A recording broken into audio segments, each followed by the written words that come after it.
आज 15 दिसंबर है और राजस्थान को भजनलाल शर्मा के रूप में नया मुख्यमंत्री मिला है। भजनलाल शर्मा ने मुख्यमंत्री पद की शपथ ली। उन्हीं के साथ में दिया कुमारी और प्रेमचंद बैरवा ने उप मुख्यमंत्री पद की शपथ ली। इस शपथ समारोह में राजस्थान के बड़े नेताओं के साथ में कई केंद्रीय मंत्री भी शामिल हुए, जिनमें प्रधानमंत्री नरेंद्र मोदी और उनके साथ में केंद्रीय गृह मंत्री अमित शाह भी वहां मौजूद रहे। लेकिन जैसे ही भजनलाल शर्मा ने आज मुख्यमंत्री के रूप में शपथ ली है, उसके बाद में एक अजीब सा संयोग निकल कर आया है, जिसकी चर्चाएं कहीं नहीं हुई। लेकिन हम आपको बताते हैं कि वो अजीब संयोग क्या है। देश के आजाद होने के बाद और राजस्थान के गठन के बाद ये भजनलाल शर्मा के रूप में छठा मुख्यमंत्री राजस्थान को मिला है। इससे पहले 5 जितने भी मुख्यमंत्री रहे हैं, उन्होंने किसी ने भी 5 साल का अपना कार्यकाल पूरा नहीं किया। बताते चलें कि राजस्थान में पहली बार आम चुनाव हुए थे 1952 में आम चुनाव हुए थे। उससे पहले राजस्थान को 2 ब्राह्मण मुख्यमंत्री मिल चुके थे, हीरालाल शास्त्री और CS वेंकटाचारी।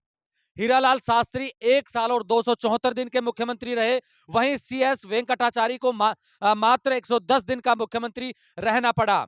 इसके बाद में जयनारायण व्यास को मुख्यमंत्री बनाया गया, जो 312 दिन तक राजस्थान के मुख्यमंत्री रहे। उसके बाद में राजस्थान में आम चुनाव होते हैं 1952 में, और 1952 में जब आम चुनाव होते हैं तब टीकाराम पालीवाल जो दौसा अब के दौसा के महुआ विधानसभा क्षेत्र से चुनकर आए थे, उन्होंने पहली बार 3 मार्च 1952 को राजस्थान के मुख्यमंत्री के रूप में पहली बार शपथ ली, और उनका कार्यकाल भी पूरा 1 साल भी नहीं चला। उनको 243 दिन बाद में अपनी कुर्सी छोड़नी पड़ी। उसी के बाद में ब्राह्मण नेता के रूप में जयनारायण व्यास, जो किशनगढ़ से विधानसभा चुनाव जीत कर आए थे, उनको 1 नवंबर 1952 से 13 नवंबर 1954 तक मुख्यमंत्री पद पर रहने का सौभाग्य मिला, जो लगभग 2 साल और 12 दिन का कार्यकाल उनका रहा।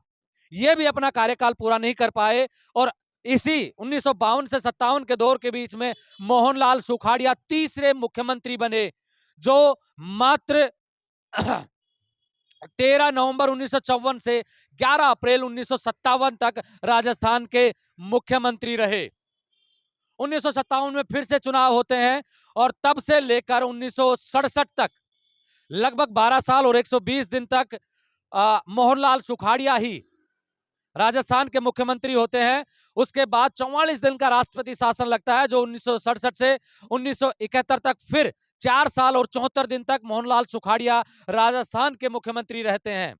उसके बाद में फिर से ब्राह्मण को मुख्यमंत्री बनने का मौका मिलता है। चुनाव होते हैं 1972 में, आम चुनाव होते हैं 1972 में।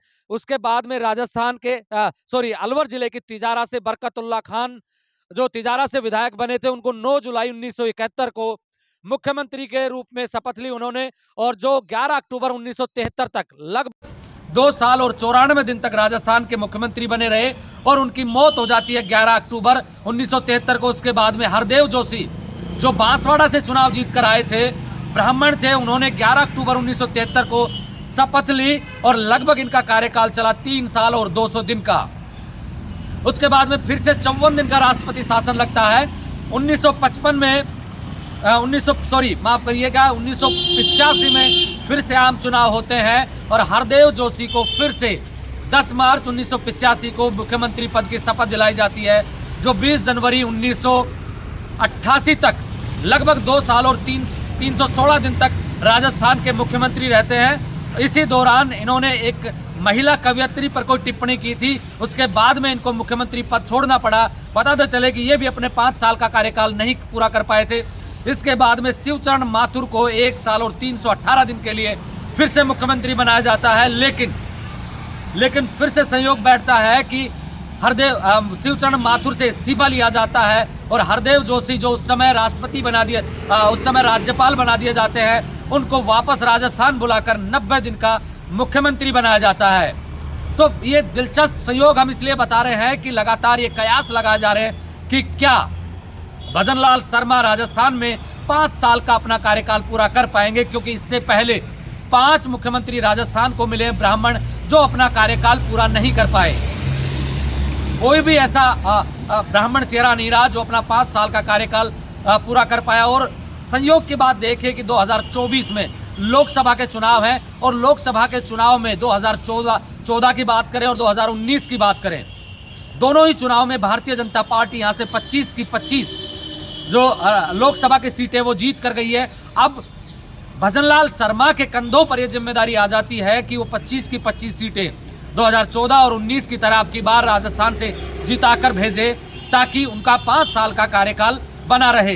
ये कहना अभी बहुत जल्दबाजी होगी कि भजनलाल शर्मा का कार्यकाल किस तरीके का रहेगा, अच्छा रहेगा या बुरा रहेगा। लेकिन निश्चित रूप से नरेंद्र मोदी और अमित शाह की जो पसंद है, लगता है कि इनको जो गाइडेंस मिलेगा, लगातार ये कयास लगा रहे हैं कि अनुभवहीनता है, अनुभव नहीं है भजनलाल शर्मा के पास में। लेकिन मैं ये कहता हूं कि प्रधानमंत्री नरेंद्र मोदी और अमित शाह के कंधों पर यह जिम्मेदारी ज़्यादा बन जाती है जब उन्होंने अपनी ही पसंद के किसी संघ के कार्यकर्ता को, छोटे से कार्यकर्ता को राजस्थान का मुख्यमंत्री बनाया है, तो सारी संचालन की जिम्मेदारी और सारी समझबूझ की राजस्थान को किस तरीके से चलाना है, ये सब चीज़ें प्रधानमंत्री नरेंद्र मोदी और अमित शाह अपने विश्वस्त जो कर्मचारी हैं उनके द्वारा संचालित करवाएंगे, ताकि भजनलाल शर्मा को आगे ज़्यादा दिक्कतें नहीं आए। लेकिन इस बीच हम बताते चले कि राजस्थान में 3 मेजर कौम भारतीय जनता पार्टी से नाराज है। लगातार 5 साल तक देखा कि किरोड़ी लाल मीणा कांग्रेस पार्टी से अकेले लड़ते हुए नजर आए थे। उनको ऐसा लग रहा था कि उनको उप मुख्यमंत्री पद से नवाजा जा सकता है, लेकिन उनको दरकिनार करते हुए कोई भी पद नहीं देना, जिससे मीणा वोटर्स बहुत ज़्यादा संख्या में उनसे नाराज है। इसी के साथ में राजस्थान में एक मेजर कौम आती है जाट में से किसी को भी उप मुख्यमंत्री नहीं बनाए जाने से जाट भी किसी से कुछ हद तक नाराज है। ऐसी को साधने की जो कोशिश की गई है, लेकिन प्रेमचंद बैरवा नाम बहुत छोटा या यूं कहे कि बहुत ज़्यादा फेमस और बहुत ज़्यादा पॉपुलर नहीं है, तो ऐसी समाज को किस तरीके से भारतीय जनता पार्टी अपने साथ कंधे से कंधा मिलाकर लेके चलेगी, ये वक्त बताएगा। लेकिन नरेंद्र मोदी और अमित शाह हमेशा राजनीति में चमत्कार करते हुए आए हैं, इसलिए देखा जाए। लेकिन हम बात कर रहे थे कि क्या भजनलाल शर्मा अपना 5 साल का कार्यकाल पूरा कर पाएंगे। ये आने वाले समय में आपको पता लगेगा कि क्या होता है। लेकिन जो मिथ है वो टूटता है या फिर बीच में ही भजनलाल शर्मा को अपना कार्यकाल छोड़ना पड़ता है या छुड़वा दिया जाता है। आप मेरे साथ देख रहे हैं ब्लैक एंड व्हाइट सच में महेंद्र यादव। जय हिंद, जय भारत।